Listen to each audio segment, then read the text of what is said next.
another episode of The Mind to Lead. And today I am super excited because I am about to chat with not only my best friend, but my partner in crime, my business partner, Pamela Caldwell, aka CEO of CH Solutions. Pam, amazing to have you on the podcast. How are you?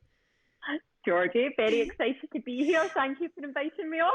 Yeah, of course. Well, we were actually meant to be doing this face to face before all the pandemic hit because I was supposed to be in Melbourne a couple of months ago and we had it all locked in to do the podcast, but obviously that didn't happen. So, but we're doing it now. We're jumping on a Zoom, we're pivoting, we're innovating in these chaotic times. So let's just kick off. If you could just give the audience a little bit of an introduction into who you are, a little bit about your journey and what's brought you to this point in your life today.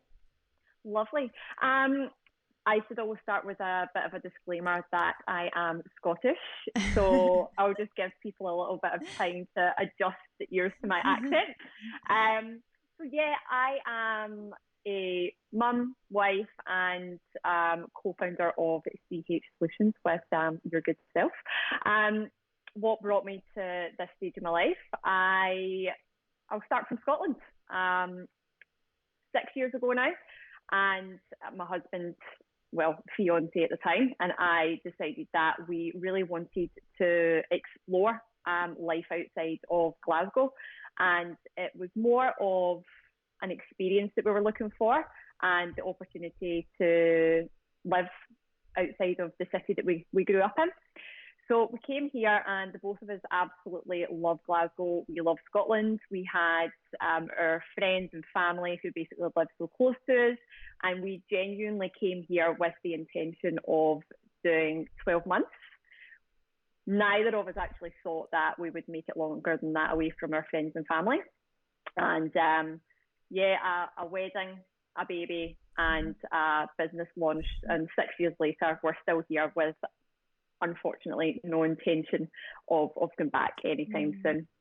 So that's just a little bit of an insight into my journey, and here I am. Amazing.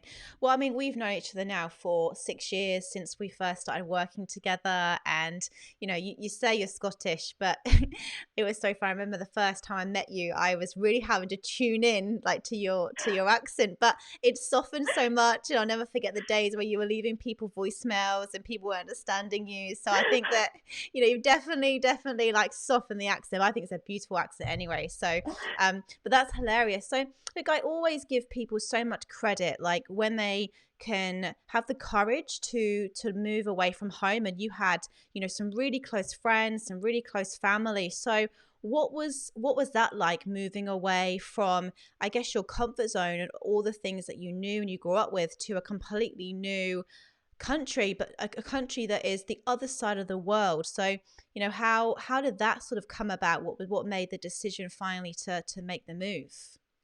Yeah, well, it's quite funny. My mum always says to me, what in God's name did I ever do to make you want to move that far away from me? It really is quite a funny one, because traditionally, you can attest to this, I actually do not cope well with change. So to pack up and just move to the other side of the world with one suitcase full of summer clothes, may I add, when I came to Melbourne in the height of winter. It was huge. It was a huge, huge move. But I think with hindsight, it has been the best thing that I have ever done. It opened up my eyes to a completely new way of life. I have met so many wonderful people, so many wonderful friends that come from all different walks of life, people that have travelled extensively, had so many different experiences in life, and it's been absolutely wonderful. And I absolutely love Melbourne. Melbourne has been incredibly kind to me, and I will be forever thankful for choosing Melbourne as the destination of choice for us to explore in that 1 year that we thought we were going to come out. It's been wonderful, because America was also on the cards. So it was a bit of a toss-up between America and Australia, and Australia won.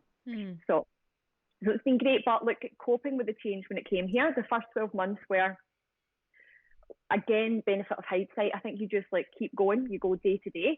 And I had came from a place where my friends were my friends from school age, and we went to school together, we went to university together, we worked together. And yeah, to come away and start afresh with no one but my husband by my side was really challenging when you're used to having that support network and those really deep rooted friendships. It was very, very hard for me to feel settled until I met some really, really good friends. And friendships you cannot force. Friendships take time to develop, and you have to go through that experience and that journey. So I would say honestly it took me about 12 to 18 months to feel really, really settled here, but it makes you value your friendships all the more. And it becomes very apparent, the friendships that you've got back home, who's there for you when you're going through that change, and how important it is to actually have a support network around you. So yeah, it's definitely been the best thing that I ever did. I've never looked back. Amazing. And I am so pleased that you picked Australia, obviously, or we would never have met. So actually just on this, so Pam and I used to work together obviously for 6 years, and we also used to live in the same apartment building together that we only realized when we first started working together. So yeah, we quickly bonded very, really quickly. And, we worked for the same company for, 4 years together and had some fantastic times there, and, met some beautiful people at that time as well. And then we decided we went to Bali together over Christmas one year and had a few drinks, as you do, and decided that it was going to be time to go it alone and maybe start our own business. And cut to 2.5 years later, CH Solutions is still going, it's still thriving, and we're very, very proud of what we've achieved. So let's talk about that, because you have been in recruitment for the last 12 years. Is that right? I think it's 13 now. Yeah. Wow. So you've got so much knowledge around, helping people with their careers, sort of like hiring, all of that good stuff. And I think we should really speak to that, because obviously right now there's going to be a lot of change in the way that people work and how all that sort of goes about. So in your 12 years of recruitment, what have you noticed in terms of like hiring trends, all of that? Like, obviously you started before LinkedIn. So I can't even imagine recruiting without LinkedIn or anything. So how have you seen the industry evolve over the last 12 years? Yeah, it's been quite the journey when you reflect on it. So I think in 2006 is the year that I started, and yet LinkedIn just wasn't a platform that was hugely used at the time. And to look back now, our business could not operate without LinkedIn. It has been our little nugget of gold in order to be able to catapult the business to the level that it's operating at today. To think back to the day we had this ridiculous database that went at the pace of a snail. You used to know your network really, really well. I must say, you had to know your market, you had to know your niche incredibly well, build up the relationships within that. But it was more so definitely advertising. And waiting for the ad responses to come in, and cut to all the technology that we can capitalize on in this day and age. You've got all your back end systems. You've got different platforms that you can source developers on. You can really go out there and proactively headhunt people through different means. Technology has definitely enabled businesses to thrive at a faster rate.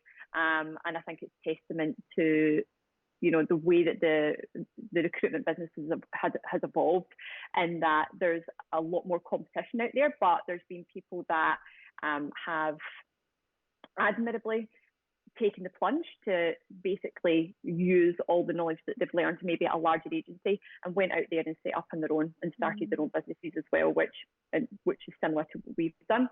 So there's been big changes, but if there's one thing that's remained consistent, it's been the presence that I've had in the technology space.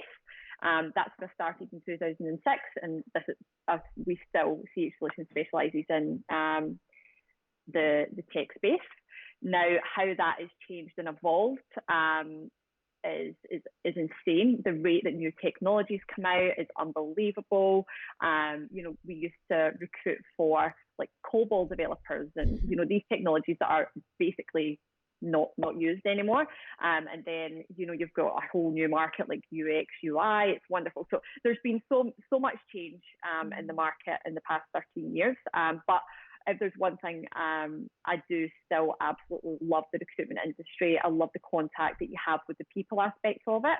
And that's what really keeps my passion alive, is just the contact with the people that you have on a day-to-day basis.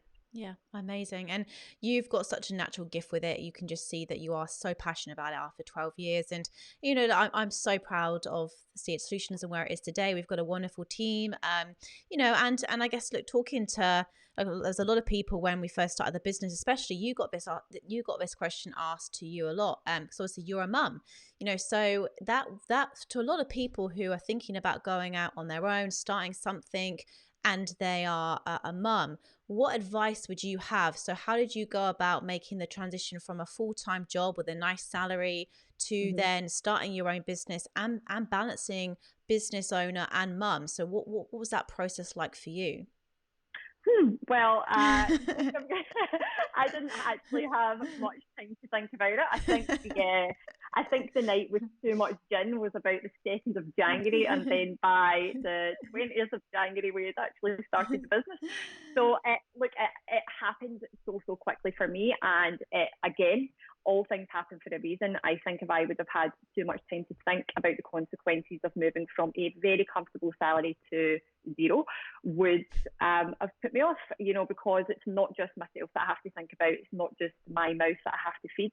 When you are a mum, you do have this incredible responsibility, and I think you always want to do what's best for your family.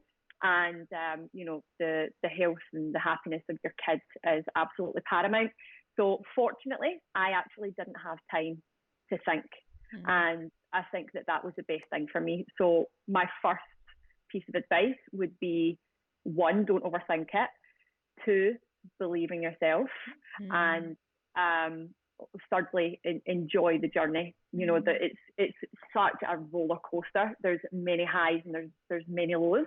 But if there's one thing that I'm very proud of us for, is, you have to laugh in the face of adversity.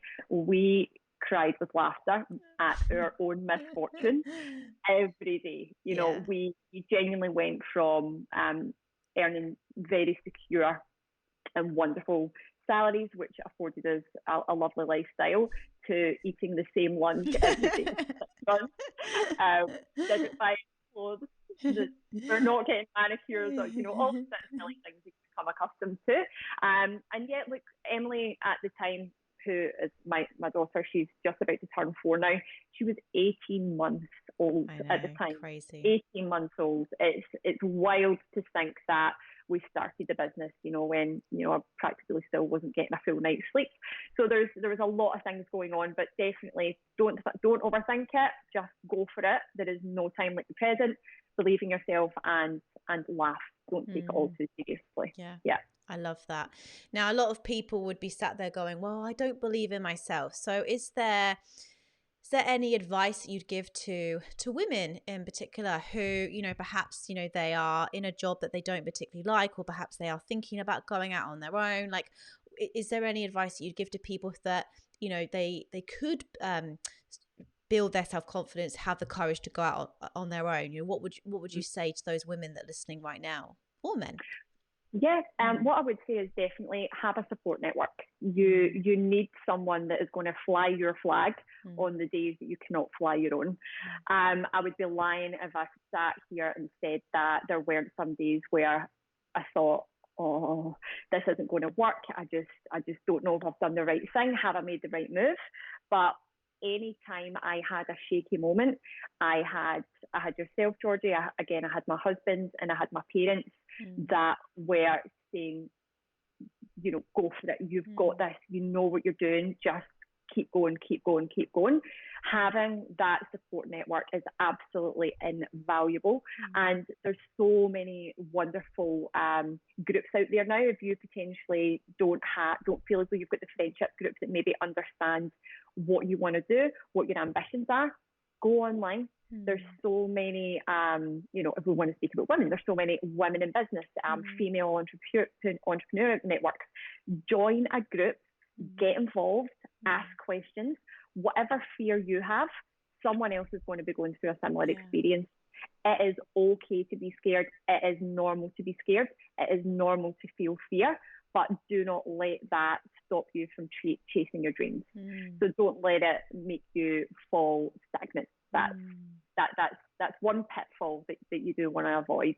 But definitely for me, having you guys, being surrounded by you guys on the days that I really did feel low was very, very important. Very important.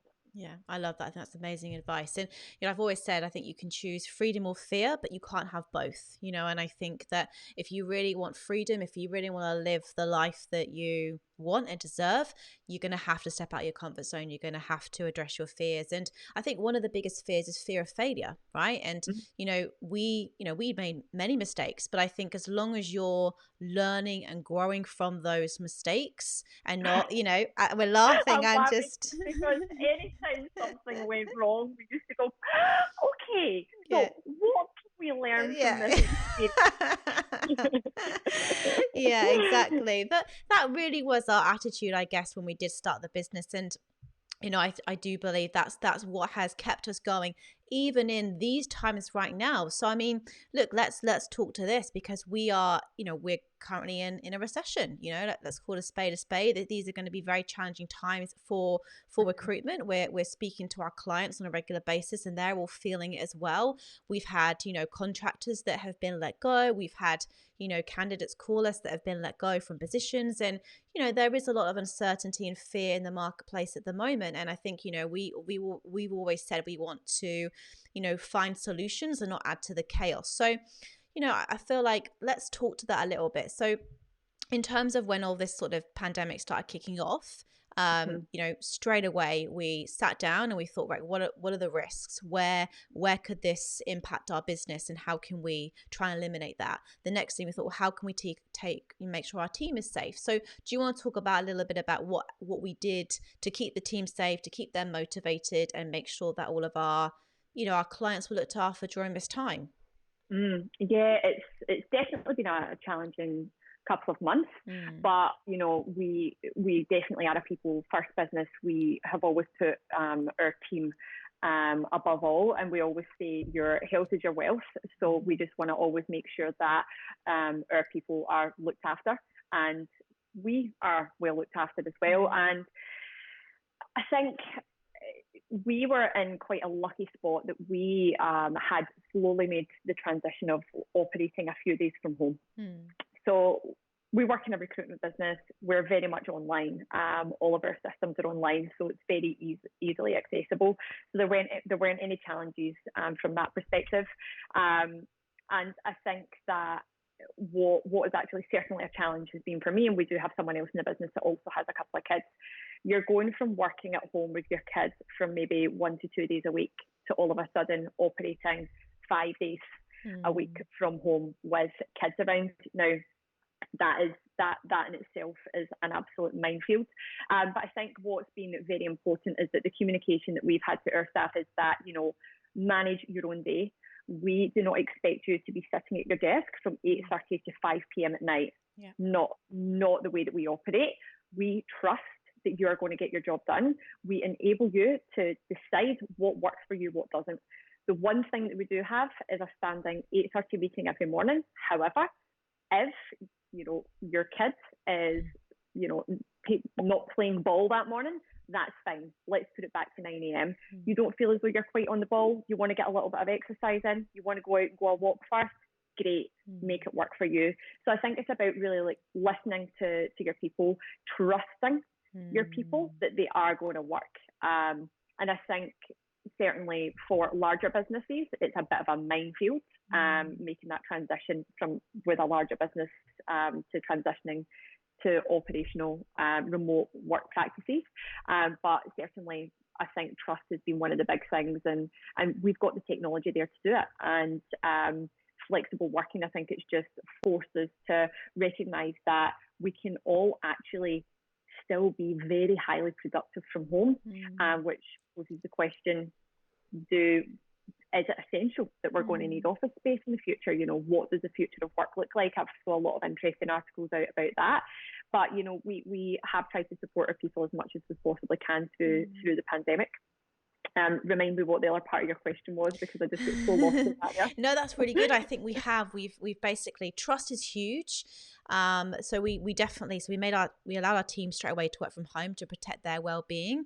And I think the other thing we did was, you know, we basically just made sure, like you just said, that there wasn't that added pressure on top of all of the rest of this. Like, we didn't sort of say, right, these are the expectations. It's like, you know, right, your health and your wellness right now is our absolute number one priority, you know. So, you know, I don't want them sitting there, like you say, 9 till 5, panicking about, you know, getting their work done. It's like, you know, we are in very uncertain times, you know, so it's just allowing them grace at this time to sort of go, do you know what, if I, like you say, if I'm not ready for the 8:30 meeting because my kid's running wild, or, you know, I actually just want to get out and do a little bit of a walk, that's fine, that's okay. Like, you know, I have always said, and I know we've spoken about this in quite a lot of detail, that, you know, why do we need to be in the office 5 days a week, 9 till 5? I have never ever understood. I've always fought it. So it's going to be really interesting during this time to see how people innovate and think about, okay, you know, do we need our people in the office full time? And, you know, what actually does the future of work look like? So I love your thoughts on that as well, because like you said, we've always been future focused. We've always said, you know, work from home 2 days a week. We've always been given that flexibility. But for companies now that perhaps are going, yeah, maybe is an office necessary? What's your thoughts on how this will force companies to innovate in that way as well? Well, look, let's be honest, just to sort of go back to us now, like prior to this pandemic, we did operate 2 days from home to be in the office. You have always been a lot more forward thinking than I have. Moving to working from home was a journey for me, and it was something that I had to break the habit of a lifetime. I was very, very regimented. You get up, you get ready, you get into the office, and that was a hard habit for me to break, to relax and go, right, okay, I'm not having to rush around in the morning here. I need to just have my coffee, get to my desk, and this is lovely. You know, my kid's not had a meltdown in the morning because I'm trying to drag her out the door so that I don't miss the tram. You know, and you can be incredibly, incredibly productive in the home.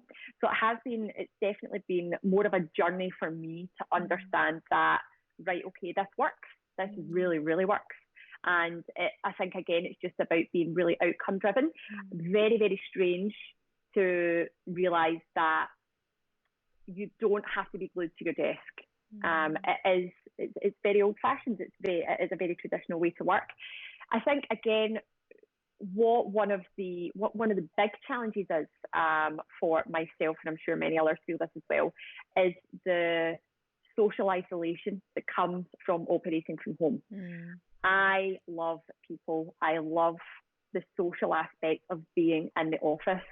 And I certainly feel that people that are potentially single, live at home, potentially couldn't wait to get back to the office.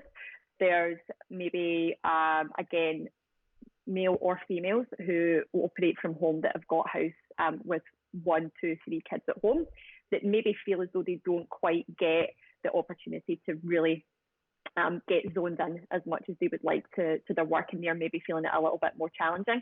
But I certainly think the future of work will not have to be 5 days in the office. Will there be, for people that travel a lot for their jobs, they're maybe now sitting back and reflecting and thinking, wait a minute, I actually don't need to spend 30 hours a month in the air. I have been incredibly productive this month and I have not flown around the country. Wow. Yeah. You know, so I think there's definitely going to be some huge changes. The amount of money that organisations, small, medium or large, spend on office facilities, huge outgoing, huge overhead for a business. Do we need that? Do we have our office space and basically operate on a flexible work desk? Is that what we do? We have 50% in, 50% out. One of our clients is doing, throughout the pandemic, basically a 2-week roster. So half the business coming in 2 weeks, half the business in the other 2. So there's so many different makeups that you can get. Will things go back to normal? I do not think so. And I hope not. I hope that the flexibility continues. Obviously not to this extent, because I think the whole social aspect, I think there are a lot of people who are really looking forward to getting back to the office, and that's good. That's really good. But I definitely think that this will, it's definitely moved the pace of flexible working up a notch or two, and I think that that's only a good thing. Yeah, absolutely. It's definitely made everything have to sort of speed up in terms of innovation. Like, there's companies now with no online offerings, and they're thinking, how can we pivot? How can we innovate at this time? There's a lot of service-based industries. I think the wonderful thing about the industry that we're in and where we specialize is technology, and that's not going to slow down. Is why we are still busy and very, very grateful for that. But I think at the moment where there's a lot of people out there who have lost their jobs and are currently worried about sort of finding work and things. So as a career specialist and a recruiter, what advice would you give to people right now who have lost their job through this pandemic and are worried about finding work, and are at home right now listening to this? What advice would you give to them at this time? What could they be doing to stand out in a competitive job market that it's going to be when all this is over? Yeah, I think it's different for different industries, but certainly in the industry that we sort of specialise in, you have to have a bit of an online presence now. If there's certain people that have been in a very stable job, same place for a very long time, they may not understand the importance of, for example, a LinkedIn profile at the moment. Now, if you are going to an interview, you're applying for a job, you can guarantee that people are going to be looking at your application and then looking at your LinkedIn profile. Brush that up, get a professional photograph on there. We don't want to see you with a picture of a pint on your last night out at the pub. Make sure it's nice and professional and a nice smile, and really work on your bio. And make it personal, like make it stand out. What are your passions? Let your personality come through. There are some wonderful courses online at the moment that have been made free. So please explore areas of interest. If you have lost your job, have a think about, what are your passions? Like, is there an area that you are really incredibly passionate about that isn't necessarily the line of work that you've been in? If so, get out there and see what courses are online. If you love what you do, you already love what you do, absolutely fantastic, well done you. Again, upskill. What are the new technologies that are high in demand at the moment? What is the future of the industry that you're working in, and what can you do to make yourself stand out from the crowd? So that's definitely the two main things that I would say. And again, if you are going to be applying for jobs, please make sure that you have a lovely, wonderfully presented resume. Again, there's some wonderful free online tools at the moment. Or alternatively, you can contact your favourite recruiter for some advice. But definitely work on your CV. That's the first thing that your future employer is going to see. Make sure there's no spelling mistakes. Spend the time on it. It's a very valuable tool that could be the difference between you getting shortlisted, between you getting an interview and not. But yeah, it's definitely a couple of things. I think at the moment, if you have lost your job, it is very easy to wallow. I'm not saying it's going to be an easy time, but pick yourself up, dust yourself off, and get out there and see what you can do. To make sure that you secure another job as quickly as you can. That's such good advice, and I keep saying it's focusing on what we can influence, what we can control. So you can control your how you present yourself on LinkedIn and online. You can control how you write and edit your resume. You can control what skills that you choose to learn at this time. So there's still so much that we can do in this time, and like you just said, then it's a really good time to sort of take a pause, take a breath, and actually get clear on, am I in the right career?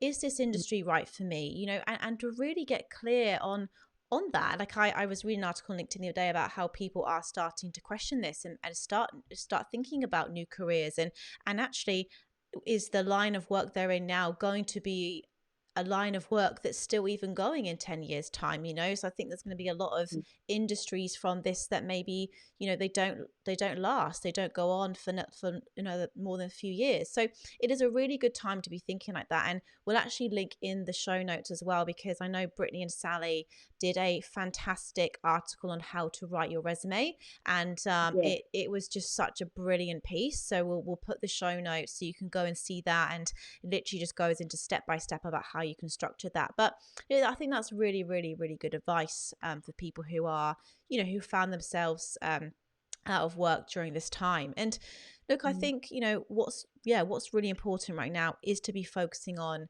how you can grow, how you can learn, because one of the questions that I know you and I are going to ask after this when we come to hire into our business is, talk to me about your pandemic self. What were you doing at that time? How did you spend your days? This is something that, this is going to be a real question, and what would you want to hear if someone sat in front of you and you said, oh, talk to me about your pandemic self, what would you want someone to say to you? Like in an ideal world, I would want that answer to be focused around someone that really practiced, self-awareness, really listened to the emotions that they were going through, and really worked on managing any anxieties that were brought on by the pandemic. I would want to hear that someone had been incredibly proactive and did some online learning. Someone that really focused on, nurturing the relationships with those that they lived with, or, maybe did something like, be the person that organised the weekend Zoom quizzes with their friends, someone like that.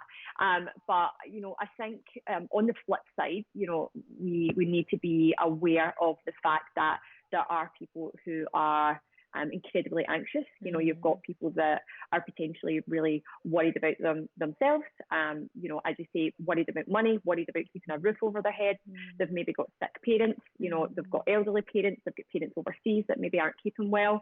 They've got a house full of 3 kids at different ages.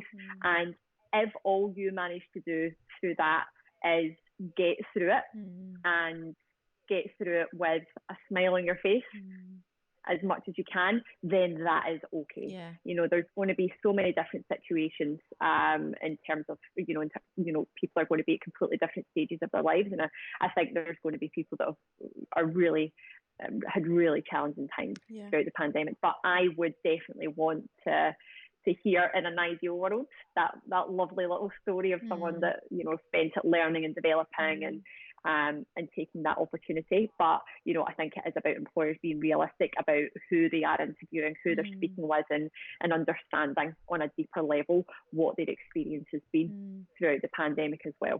So yeah, absolutely, that would have in mind. Absolutely. And let's talk to that for a second as well, because obviously, I'm reading articles around, suicide increasing after this by 50%. Beyond Blue, they've gone up by 40% in their service, and that's that's really hard-hitting stats there, which I don't like reading. So you and I, we are very, very passionate about mental well-being for our team, for ourselves. We've obviously gone through our own demons with anxiety. You and I had suffered with that a lot in our 20s, and I've definitely got my own practices in place that I do daily to ensure that I'm always in a good headspace. But what advice would you give to somebody who is at home right now, who's thinking, right, okay, ladies, that's great advice, but I can't get myself out of bed in the morning. I'm really not feeling good at all at the moment. What advice would you have for people who are really struggling with anxiety and mental health right now? Yeah, look, I genuinely have struggled with anxiety, and occasionally I do still get waves of it, and it's more worry for me. I can be quite a worrier, and it can really, really, really build. And I think that the first step I would say is incredibly important is to actually recognize what you're feeling. My experience was I didn't give it a second. I was like, I'm feeling really, really overwhelmed, but I'm just going to keep going. I'm going to keep going. It's okay. It's okay. It's okay. And forcing yourself to just go doesn't work. So if Just stop. If you feel like you can't get out of your bed, that's fine. Accept that is how you're feeling, but take that moment and sit with it and say, right, okay, this is how I'm feeling. And then start thinking about why do I feel like this? Get out the notepad, get out the pen, and start just writing it down. Start writing down exactly what's in your head.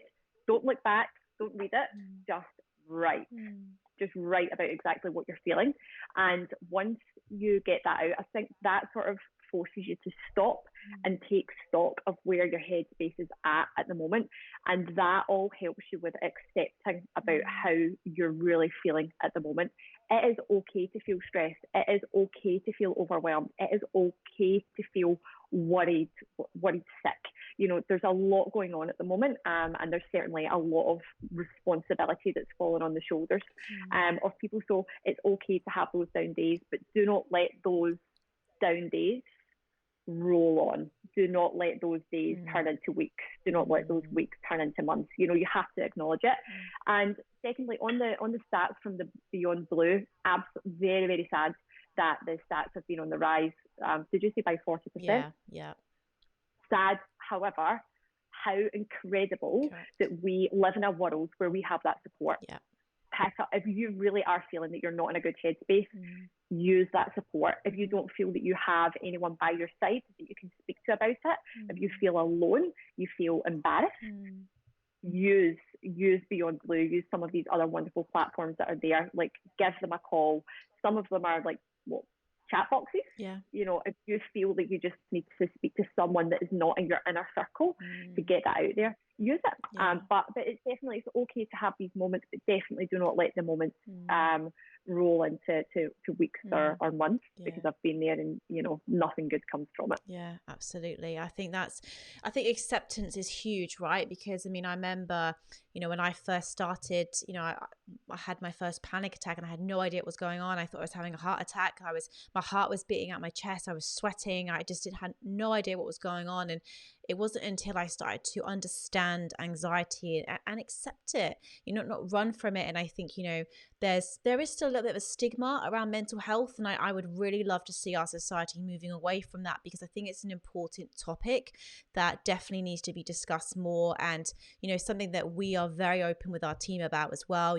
Like, we've constantly been asking them, how are you feeling? And I just think that is something that needs to be asked more in the working environment, and more leaders need to show more empathy to what is actually going on. And people were struggling before this, so this is a whole new layer on top of everything else.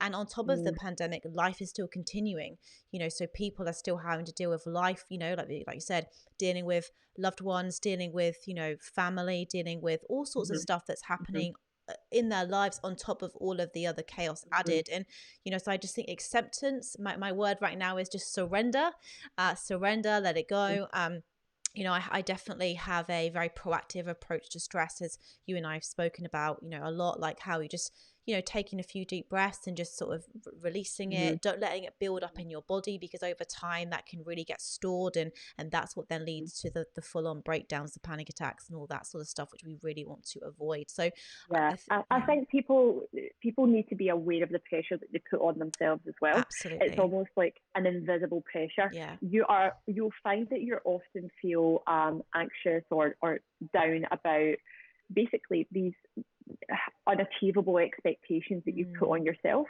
and it's not until you take stock of that as well that you understand that it's maybe you feel unnecessarily anxious about things. So just reduce the expectations that you have on yourself. And I think certainly, just to go back to employers, I think that leaders and employers have definitely got they've got a role to play in this. I think that managers do need to become leaders. They need to, especially in these times, provide their staff with emotional support, understand what the home environment is like, move deadlines if they can be moved, reduce the workloads, like reduce the expectations, to enable people to feel as though they can actually cope with the day-to-day job.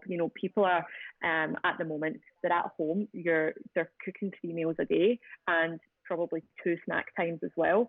They are trying to homeschool, upload all the kids' work. If you've got multiple kids, one laptop, wow, unbelievable. All the while still trying to do your day-to-day job. I know. It is impossible. Yeah. It's impossible. So I think lowering the expectations that you have on yourself as well is something that's very, very important to acknowledge.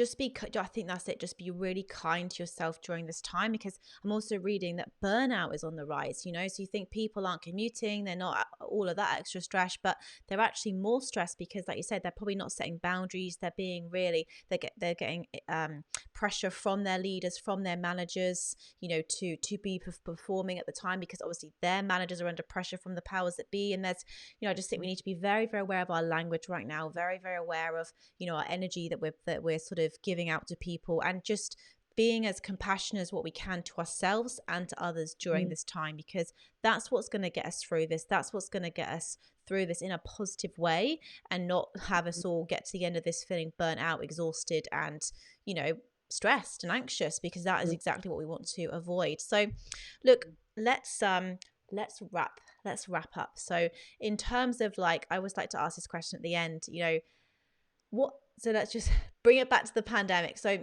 if you are listening to this right now, and you are wanting to develop yourself, you're wanting to grow through this, not just go through this, what advice would you have for people who are struggling right now, who want to get better?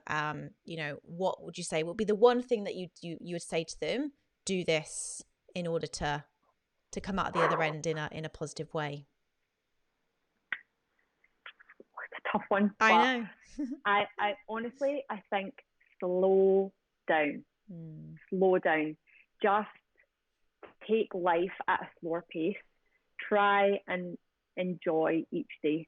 I think if there's one thing that I've definitely been guilty of, is just go. And really not taking the opportunity to sit and reflect and look back on each day. I think definitely slow it down and just adjust your days accordingly. Take things one step at a time. If you don't necessarily have the best day with juggling work and family, that's all right. Be kind to yourself. File it under the could have done better file. That's it's all right. I think definitely take this time to just enjoy time with your family, enjoy time with your wife, husband, whoever it may be. Just relish in these little moments that you can actually have when you're stuck between the four walls, and enjoy your daily walks. Just try and get the enjoyment out of the daily things. And I feel like I'm going to start going on into loads of other different things. So you said one thing, but yeah, I think definitely just slow down and be kind to yourself is one of the things that I think is very important for people emerging from this time with their mental health intact. Yeah, beautiful. Pam, I have absolutely loved having you on, and we would have done this much sooner, but obviously we couldn't. But I'm really pleased that we did this. I hope the audience got a lot from this. I feel like we've covered some really incredible topics, and hopefully you're sitting there now and you've got a lot of takeaways. I'll obviously do my Fab 5 as a bit of a roundup as well. I mean, it's probably going to be the longest Fab 5 there ever was, because there's just so many good things. But look, absolutely amazing having you on. You are an amazing leader. You inspire me every single day. This woman, go and follow her, because she's absolutely incredible, and I'm so proud and honored to call her my best friend and my business partner. So I just want to honor you. You're a wonderful human being. Thank you. And thank you so much for listening. We'll speak to you soon. Have a wonderful day wherever you are. Speak to you soon, guys. Thank you so much for listening to the Mind to Lead podcast. I really hope you got some great takeaways and key learnings from this episode. To help us spread the message, please give us a rating and leave us a review. We love reading your thoughts and your insights and your learnings. And look, reach out to me. Reach out to me on LinkedIn. I'm Georgie Hubbard. Reach out to me on Instagram. I'm Georgie L. Hubbard. Let's connect. I hope you have an incredible day, and I look forward to speaking to you all again soon.